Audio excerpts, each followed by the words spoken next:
Well, hey, you guys, this is Mac Lake coming to you. What is this? Day 8, day 9 of COVID-19 lockdown. And man, pastors, just know we're praying for you as you innovate and address the fresh challenges, new challenges you've never had to face before. I was talking to some pastors yesterday, and you could see the fear in their eyes. You could hear the fear in their voice. And so I want to share this with you today. Don't let your anxiety cause you to miss the opportunity. Don't let anxiety cause you to miss the opportunity.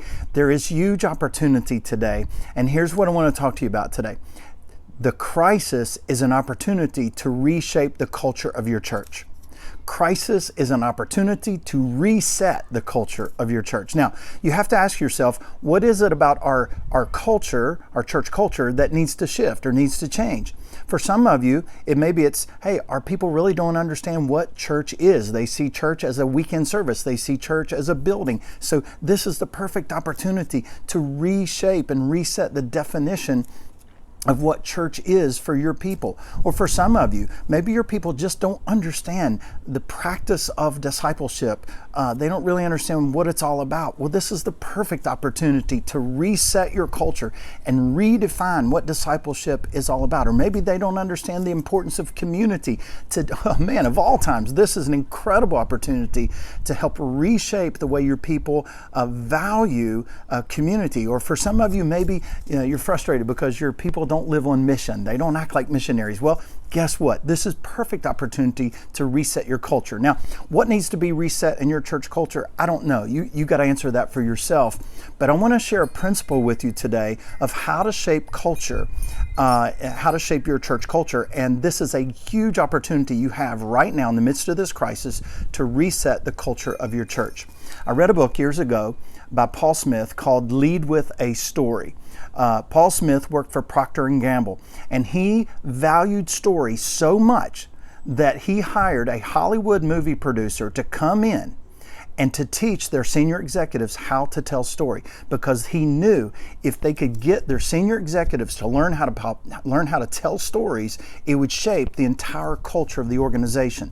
Well, hey, in a season when the social media analytics of your church are probably higher than they've ever been, people are watching what you're doing online. Today is a perfect opportunity for you to begin to share stories of what's going on in your church. But don't just tell stories for story's sake.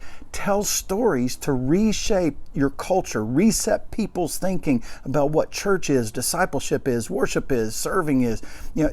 Use stories to reset your culture and reset people's thinking. So what I want to do is I'm going to give you 4 examples of stories that you can share over the next few weeks. And this is important. Here's why it's important: because stories stick. Stories stick in people's mind. Stories spread like positive rumors, and as a result, stories reshape the culture around you. So this is why we need to leverage this time. Okay, now 4 types of stories that you can share. First is missional stories. Missional stories. Look around. What's going on in your church? Who's living on mission? Who's sharing their faith?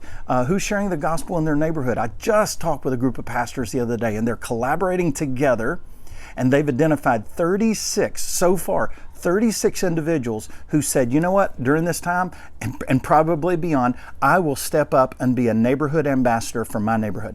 That means I'm going to find out who my neighbors are. I'm going to find out what their needs are. I'm going to pray for them. I'm going to meet their needs. I'm going to walk the streets and connect with them.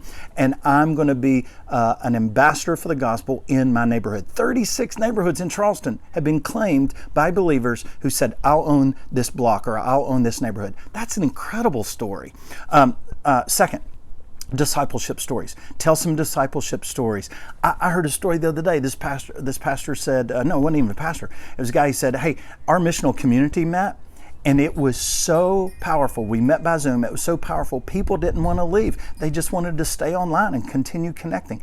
I've heard stories of parents who are saying, hey, we're utilizing the resources that our church has provided to disciple our children, and we are loving spending this time with our kids and discipling our kids with great levels of intentionality.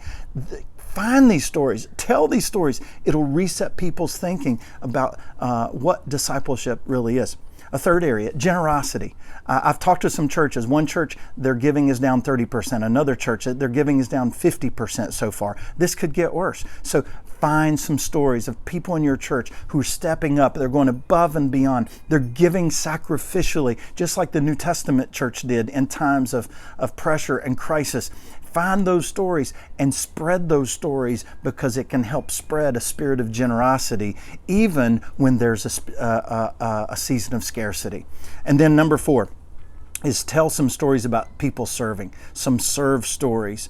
I talked to a pastor the other day, and what he's doing, he's making a list of everybody in his church that's vulnerable, that he knows that's in need, and just making that long list. And then he's making a list of people who perhaps have resources that could serve. And so he's matching these people up. And instead of trying to meet all the needs in his small church himself, he's saying, you know what, I'm going to leverage this as opportunity to mobilize my people to serve. I'm going to match those who have resources to help with those who have need. And maybe they can go to the grocery store for individuals, get their medication for them, just meet with them, pray with them. And here's what he's telling them.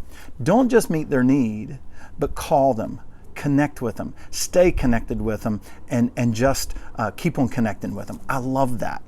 All right, so those are 4 types of stories. You can think of more on your own as well, but here's what you need to do. Find these stories and begin to leak these out over the next few weeks.